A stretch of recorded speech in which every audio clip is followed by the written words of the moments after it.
Assalamualaikum warahmatullahi wabarakatuh. Kembali lagi di channel saya Yudi HR Smartphone.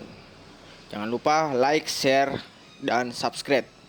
Di kali ini saya kedapatan kasus yaitu brand Realme C11 dengan kerusakan charger panas ya. Ketika di charger dia panas, short.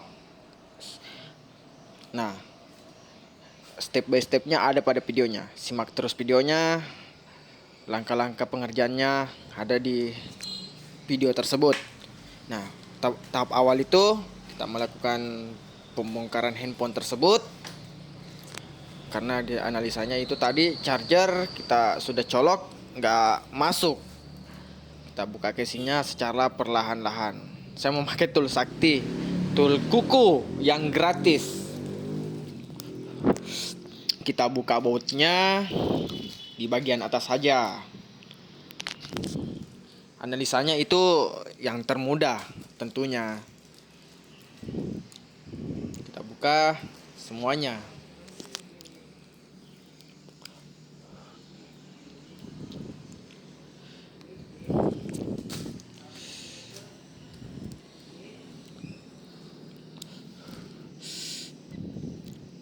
Bagaimana kawan-kawan semua di sini sehat ya tentunya. Semoga diberikan kelancaran bagi yang beraktivitas.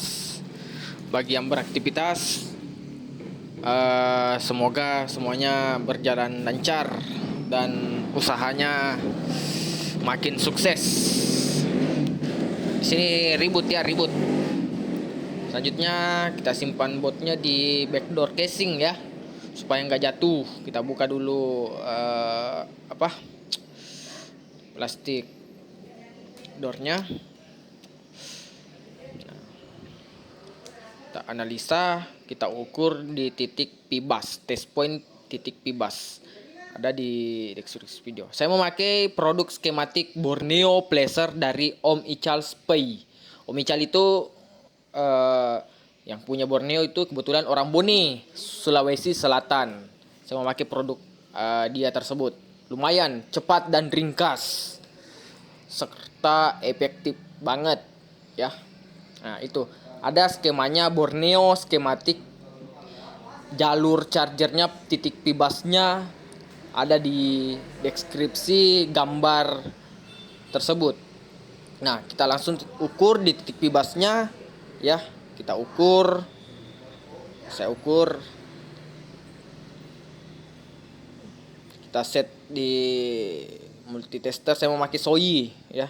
Nah, kita ukur ya, ternyata dia short di 0,02. Ternyata dia short ya. Harusnya ada di 5 volt. 5 volt.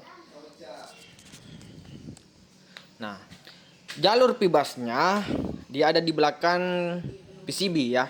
Kita harus membuka kalengan mesin terlebih dahulu agar bisa men-tracking jalur tersebut. Nah, dia masuk di OPP, Over Voltage Protection, jalur charger.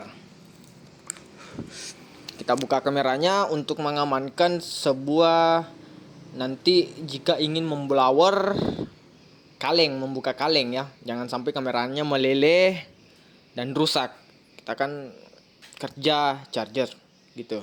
Nah, kita akan membuka kalengnya. Kita lihat presisi di lokalisir chargernya ada di sini gitu. Nah, saya memakai PCB holder dari produk ini ya. Di mana aja. Baik. Setelah selesai lokalisir, kita membuka kalengnya, kalen PCB. Karena kalau tanpa membuka kalen PCB itu kita nggak akan bisa mengetahui lokalisir alur chargernya gitu. Nah, di sini videonya saya nggak skip ya. Saya nggak skip. Jadi membuka kaleng PCB itu harus ekstra hati-hati Pak. Kenapa? Karena komponen-komponen di dalamnya itu berdempetan dan jaraknya itu dekat juga dengan kaleng PCB. Jadi harus hati-hati untuk mencungkil kaleng tersebut. Blowernya pun harus pas, karena kalau enggak ataupun terlalu panas ya, terlalu kepanasan itu bisa-bisa blowernya itu, maksudnya AC-nya itu bisa imbas dan menjadikan handphone tersebut mati total.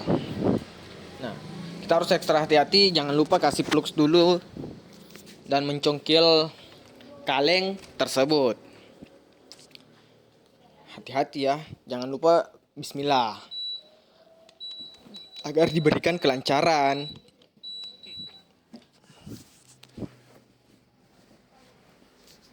Sini tampaknya mesinnya lepas-lepas, jadi harus ekstra hati-hati. Saya mengganti pisaunya dengan pisau yang lebih tipis. Nah, itu sudah terangkat. Kaleng PCB-nya sudah terangkat. Pelan-pelan aja, slow.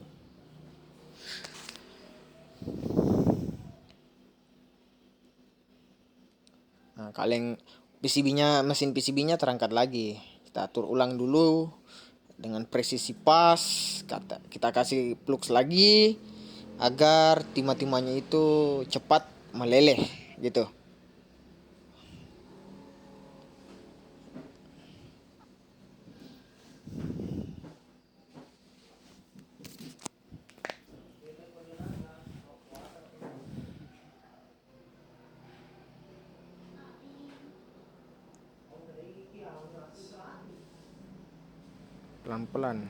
Pelan-pelan ya, pelan-pelan.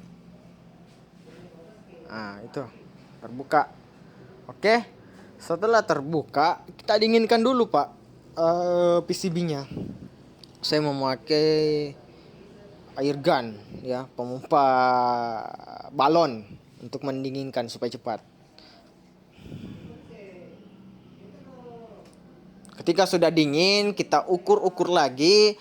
Ternyata jalurnya itu dia masuk ke OPP. OPP itu Over Voltage Protection. Dia memblok sistem arus charger sebelum ke isi cas gitu. Jadi keunggulannya OPP itu gini, dia memblokir lah ketika terjadi short. Nah, kayak ini dia terjadi short. Nah, itu OPP-nya short. Saya telah ukur OPP-nya short atau korslet. Selanjutnya kita mencabut ya AC OPP-nya. Yang kecil itu memanjang ya, kecil banget. Kita mencabut dan harus hati-hati. Kenapa saya bilang gitu? Karena itu di sekitarnya itu banyak komponen Pak, gitu. Jadi harus hati-hati.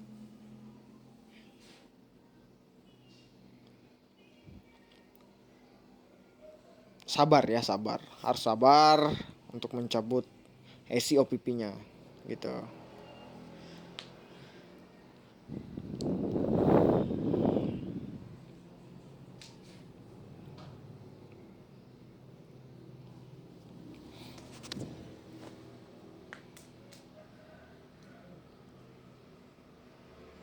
Nah, setelah saya mencabut, di sini saya membypass, Pak. Saya bypass AC-nya karena nggak ada kanibalan. Jadi saya bypass. Nah, itu sudah shotnya hilang, gitu. Shotnya hilang. Kenapa dia di 0,474 itu? Karena lokalisir multitesternya itu beda-beda Pak, gitu. Kalau saya pakai Soy itu semacam produk dari Sotek, sama dari produk Sotek, lokalisirnya begitu, lokalisir akurat nilainya seperti itu. Jadi saya membypass, saya menjumper jalur OVV-nya ya, dari AC charging ke kapasitor OVV. Jadi harusnya langsung gitu, nggak singgah ke OPP lagi. Kalau jumper ini saya memakai timah cair dari produk Borneo. Mantap, produk Borneo timah cairnya. saya recommended banget ke produk Borneo gitu.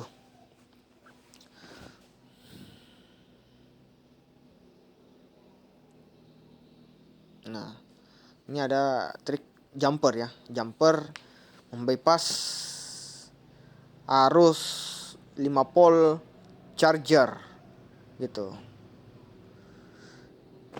Di sini analisa saya cepat dan ringkas karena lokalisasinya begitu, maksudnya pibasnya koslet gitu. Nah, itu.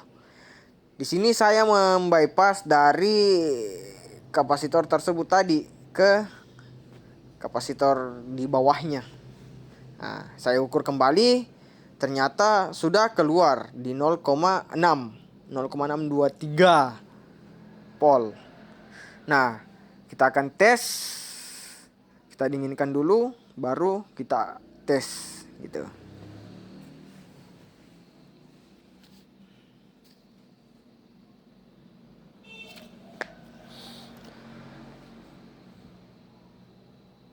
Kita tes, kita rakit, pasang.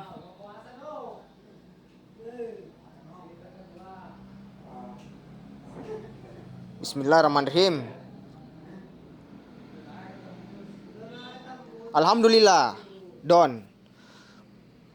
Berkat skematik Borneo Placer, kita melokalisir dengan mudah dan ringkas kerusakan handphone masa kini. Kita nyalakan karena sempat di saat pengisian mati dia masuk, tapi tidak untuk pengisian hidup. Jadi kita tes dulu gitu, baiknya kita tes. Kita merokok dulu, Pak. Oke, hidup. Muncul boot animasi Realme.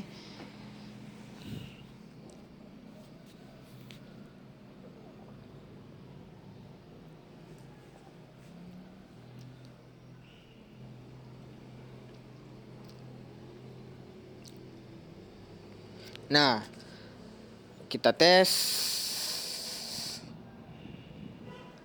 apakah sudah masuk. Tempatnya handphonenya lalot ya. Nah, kita lihat. Alhamdulillah selesai. Terima kasih banyak. Semoga bermanfaat. Salam dari ATPB, Asosiasi Teknisi Ponsel Bone. Salam juga buat Borneo Placer. Semoga semakin jaya, semakin mantap dan berkah.